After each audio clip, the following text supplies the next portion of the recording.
Hey everyone, today I'm going to be showing you how to make an amazing peach cobbler. It's got a crispy crust and a delicious cinnamon peach filling, and most of all, it's easy to make. So let's get started. Alright, so I've got everything here laid out on the table for my crust. I'm starting off with 1 cup of all-purpose flour plus 1 tablespoon. To that, I'm going to add 1.5 tablespoons of powdered sugar.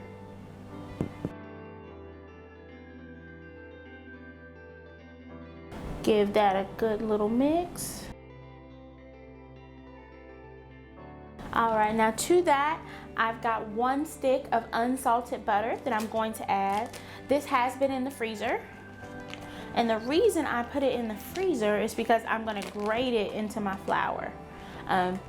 There's several ways that you can incorporate your butter into a crust.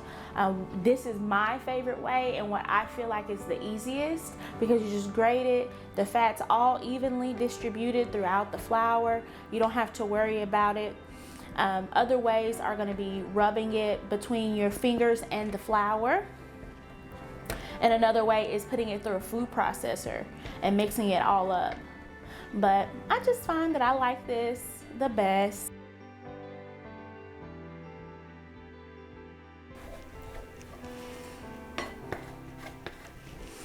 Now you want to, as you go, you just want to mix up lightly so that the mound of butter that you've already shaved doesn't get stuck together. And you want to go as fast as possible because obviously your hands are warm, so you're melting the butter as you're doing this. So you want to go quick as possible.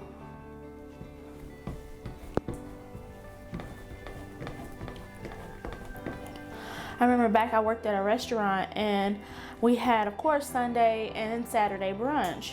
And I would have to make hundreds of biscuits by hand.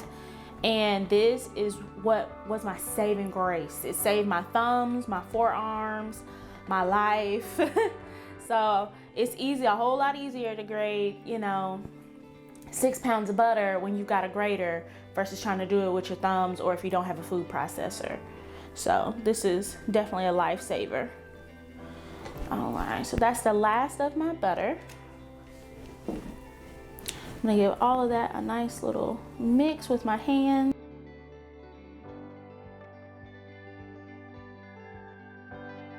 Now, if you do not want to make your crust, you don't have to. There are so many crusts you can purchase at the store that are already made. There's some that are where you normally buy your biscuits. They're already rolled out and you just bring it home. You can unroll it and then use it for whatever you want to. So whether you wanted to make a peach cobbler or a classic pie or anything like that, you can go ahead and do that with that item. You don't have to make it if you don't want to, but personally, I just like to make it myself. Now to this, I'm gonna make a little well. And I'm going to add 1.5 tablespoons of cold ice water.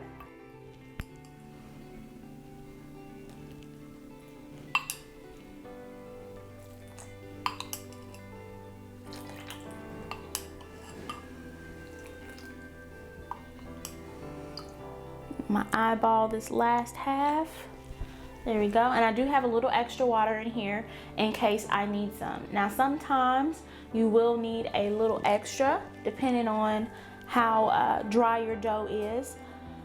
And that can be affected by a variety of different things. When it's raining outside, that'll make your dough a little bit wetter. When it's drier outside, it'll make your dough a little bit drier. So there's no harm in adding just a little bit of extra water if you need it. And when I say a little bit, just a little bit, like a couple drops. You need a little more, add a couple more drops. You don't want to add too much because then that'll start changing it into something else. It'll become too wet. You'll have to add more flour. So be, cautious.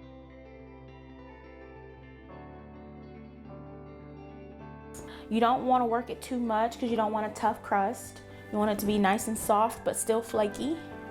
Now I'm going to just start patting it and watch it come together.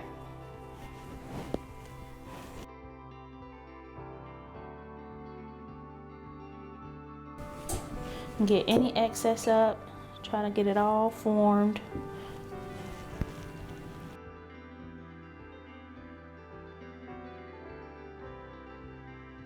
So So my crust is pretty much together. I'm gonna do a final pat down. I'm not gonna fool with it too much because I also have to let it rest. This is gonna chill in the refrigerator for roughly about 20 minutes. You just wanna get it cold again. Make sure you don't absorb that butter that's in there and the butter doesn't get too warm. You wanna keep it cold and solid so that when it bakes, then it will finally melt, and that water that's in the butter will then evaporate, and that's what causes it to be flaky. So you want it to be solid when it goes into the oven. You don't want the butter to melt into the flour already. So I'm gonna go ahead and pop this in the refrigerator, and then I'll be back to make my filling. All right, now it's time for the filling. I'm starting off with a 1/2 cup of light brown sugar. To that, I'm gonna add a 1/2 tablespoon of cornstarch. Now, the reason I'm adding it to the sugar is because you want to dilute that cornstarch to prevent lumps. Sometimes if you add it directly to your item, it doesn't all disperse evenly and can cause little like gooey lumps in your food. And so you want to either mix it with sugar if you have sugar in your recipe, and that will help to make sure that it's dispersed evenly, or what you can do is make what's called a slurry, where you take your cornstarch and you put a little bit of water in there, and it has to be cold water, like really cold water. You'll mix it up together and it'll make a liquid. Then you can pour that into your item and you're sure not to have lumps. Make sure you take precautions, y'all. Don't be like me. In the past, I have tried to buck the system and not do either of these tips, and I definitely had to strain some things and run them through a sift to get any lumps out or completely remake something. So don't waste your time like I did. Let me be a lesson. All right, so that's all mixed. Now I'm gonna take that. I have 2 cans of peaches, and these are 29-ounce cans. And these are peaches that were in syrup. I know there's peaches in syrup and there's peaches in pear juice. I like the ones in syrup, but I don't think it too much matters because we are going to rinse these peaches off. I've already rinsed mine to get all that extra syrup off. I want to be able to sweeten to my liking. I don't want to have anything that's already sweet in here and then be adding sugar to it. So I like to rinse any syrups off, and then I can start fresh. To that, I'm going to add my cornstarch and brown sugar. And I'm just going to give them a stir. Now I'm going to add in 1 tablespoon of vanilla extract. And also I'm going to add 1.5 tablespoons of cinnamon. All right, now that's all mixed together. And then lastly, I'm just going to add a pinch of salt. Now there is a bit of liquid in here, and that's okay. It's going to make your cobbler nice and moist. And then the cornstarch that we added to our sugar, that's going to thicken this liquid up, and it's going to make it a great cinnamony texture that coats all of your peaches. And so that way you have a little bit of the cinnamon sugar in every bite of your cobbler, and it doesn't all just sink to the bottom. All right, so that's good and incorporated. Now I just need to grab my crust and we can start putting it all together. All right, so I'm back to put everything together. I've got my crust here in my bowl and it's chilled. Very quickly, I'm gonna sprinkle some flour. This is all-purpose flour on my workstation, so then I can roll out my crust.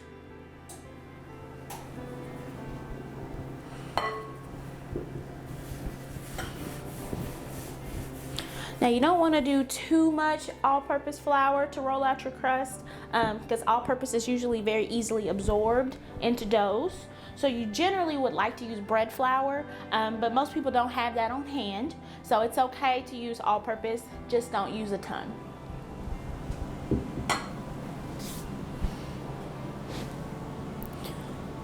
Alright, now sprinkle a little bit on top. Now I'm going to take my rolling pin and I'm going to roll this out. If you do not have a rolling pin, don't worry. You can use a wine bottle. I have done this so many times when I've moved and can't find my rolling pin. Oh my goodness, I've lost it, or it's broke, or something has happened to it. and I resort to using a wine bottle until I can get my hands on a new rolling pin. So just have fun, drink the wine, and then use it to bake your stuff. Now I've already got it in the shape of a circle, which is what my pan is gonna be for my cobbler. So you just wanna firmly but gently roll it out. And try to keep it in that circle shape if you can. If you're working on a metal surface or a countertop, make sure that you have a decent amount of flour underneath your crust, because you don't want it to stick. To make sure that it's not sticking, I always pick mine up after so many rolls and just kind of flip it over. Once it gets to a certain length, it kind of gets difficult to do that, so you'll have to more so have faith. But in the beginning stages, I like to go ahead and just flip it. By putting your hands under here and feeling it, you can feel how thin some parts are. If some parts are thinner than others, those parts you want to roll less and roll the thicker parts more, so you can get a more even layer.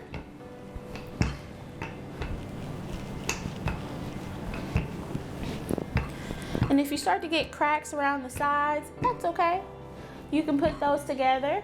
And also we're gonna roll this out pretty thin, so you may not even have these on the end of your crust anyway, because we are gonna cut some bits off. It does sometimes get butter patches that are on top, and they can be sticky while you're trying to roll it out. Just pat a little bit of flour on there, and that'll make it easier for you to roll on top and continue to work. All right, so I've gotten this out pretty thin. It's about 1/4 of an inch. So that's all ready to go. I'm gonna roll this up and set it aside. Now I have a cast iron skillet that I wanna put my cobbler in. You do not have to put it in here. I like putting stuff in cast irons because it suddenly makes it look amazing. That's just me personally. They're so cute and they look rustic and people just love it. Now I'm just gonna pour my peaches right on top here. All right, so I patted all that down. Now I'm just going to roll this right on top. I just need to cut off the excess.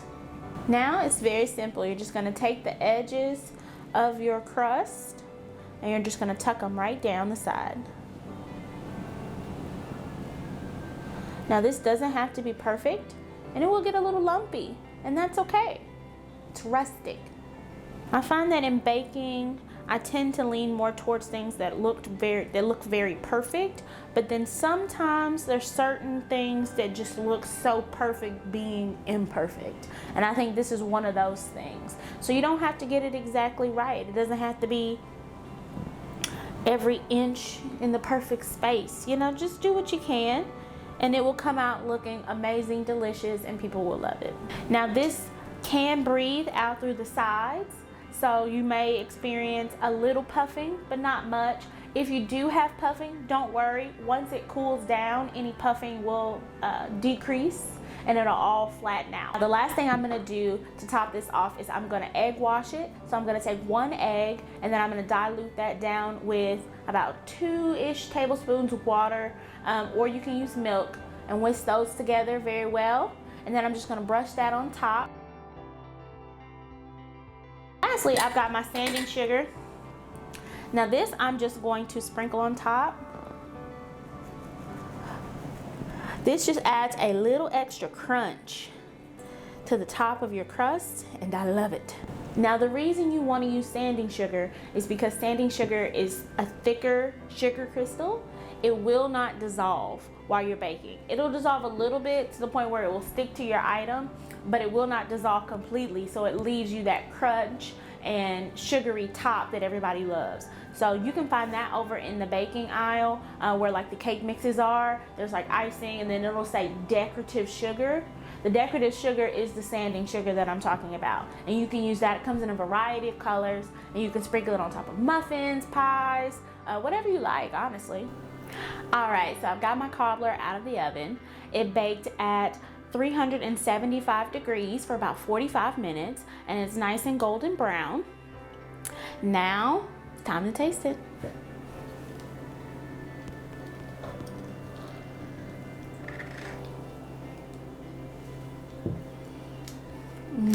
It looks amazing.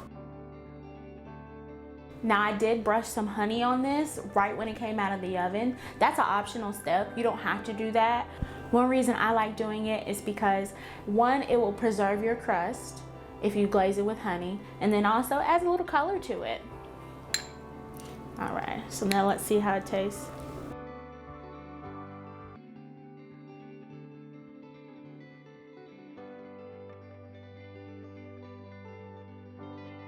That's really good. This is really good. This would be great with some ice cream or even whipped cream if you're a whipped cream person. But this would be amazing with some ice cream. The crust is flaky and crunchy. You can really taste that sugar on top that I put on top, and then the honey just tops it off for me. I love brushing things with honey or like an apricot glaze. If you like this video, don't forget to give it a thumbs up and subscribe to the channel for more recipes. Thanks for watching. Bye.